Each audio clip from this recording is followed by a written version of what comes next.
মান্দায়ের দক্ষিণ আরশিনগরের চৈতমা সর্দার পাড়ায় সঞ্জিত দেববর্মার রাবার বাগানে অগ্নিকাণ্ডের ঘটনায় ব্যাপক আলোড়ন। ঘটনা শুক্রবার রাতে। নাশকতার অভিযোগ তুললেন বাগান মালিক। এলাকায় তীব্র চাঞ্চল্য সৃষ্টি। মান্দায় বিধানসভা কেন্দ্রের দক্ষিণ আরশিনগর গ্রাম পঞ্চায়েতের চৈতমা সর্দার পাড়ার বাসিন্দা সঞ্জিত দেববর্মা। তার একটি রাবার বাগান রয়েছে। শুক্রবার রাতে এই সঞ্জিত দেববর্মার রাবার বাগানে অগ্নিকাণ্ডের ঘটনায় গোটা গ্রাম জুড়ে ব্যাপক আলোড়ন পড়েছে। বিজেপি কর্মী ওই সঞ্জিত দেববর্মা শনিবার রাতে দলীয় একটি সভার কাজে ব্যস্ত ছিলেন। সেই সময় তিনি তার ভাই বিপুল দেববর্মার কাছ থেকে এই অগ্নিকাণ্ডের ঘটনার ফোন পান। পরবর্তীতে সঞ্জিত বাবু ঘটনাটি তার পরিবারের অন্যান্য সদস্যদের অবহিত করেন। যদিও স্থানীয় সাধারণ এবং অগ্নিনির্বাপক দপ্তর কর্মীদের তৎপরতায় বাগানটি পুরোপুরিভাবে ভস্মীভূত হতে পারেনি। দমকল ও পুলিশের উদ্ধৃতি দিয়ে এই অগ্নিকাণ্ডের ঘটনাকে নাশকতামূলক বলে অভিযোগ তুললেন বাগান মালিক সঞ্জিত দেববর্মা।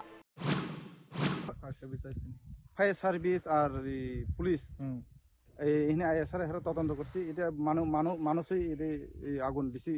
এই ফায়ার সার্ভিস তারা এইভাবে আগুন লাগাইছে মাঝখানে এইভাবে বলছে। হ্যাঁ, এভাবে বলছে। তো এই এলাকার নাম কি?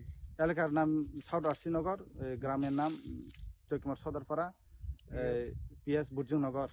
আপনি নাম? আমার নাম সঞ্জিত দেববর্মা। আপনি কি করেন? আমি পলিটিশিয়ান, ভারতীয় জনতা পার্টি আমি করি। আপনি যেটা সন্দেহজনক কে বা কারা আপনার? সন্দেহজনক মানে আমি রাজনীতি করি, এই কারণে যারা অন্য পার্টিতে যারা কাজ করি ওনারা কাজ মানে আমার বাগানটা আগুন দিচ্ছে, আমি মানে সন্দেহ করছি। এই অগ্নিকাণ্ডের ঘটনায় নাশকতার অভিযোগ ওঠায় স্বভাবতই এলাকায় একটা অবিশ্বাসের বাতাবরণ তৈরি হয়েছে। পুলিশ ঘটনার তদন্ত করছে। তদন্ত পরবর্তীতে জল কোন দিকে গড়ায় সেটাই এখন লক্ষণীয় বিষয়। তবে এই সঞ্জিত দেববর্মার রাবার বাগানে অগ্নিকাণ্ডের ঘটনায় গোটা এলাকায় বর্তমানে চাঞ্চল্য সৃষ্টি হয়েছে। Bureau report, news vanguard.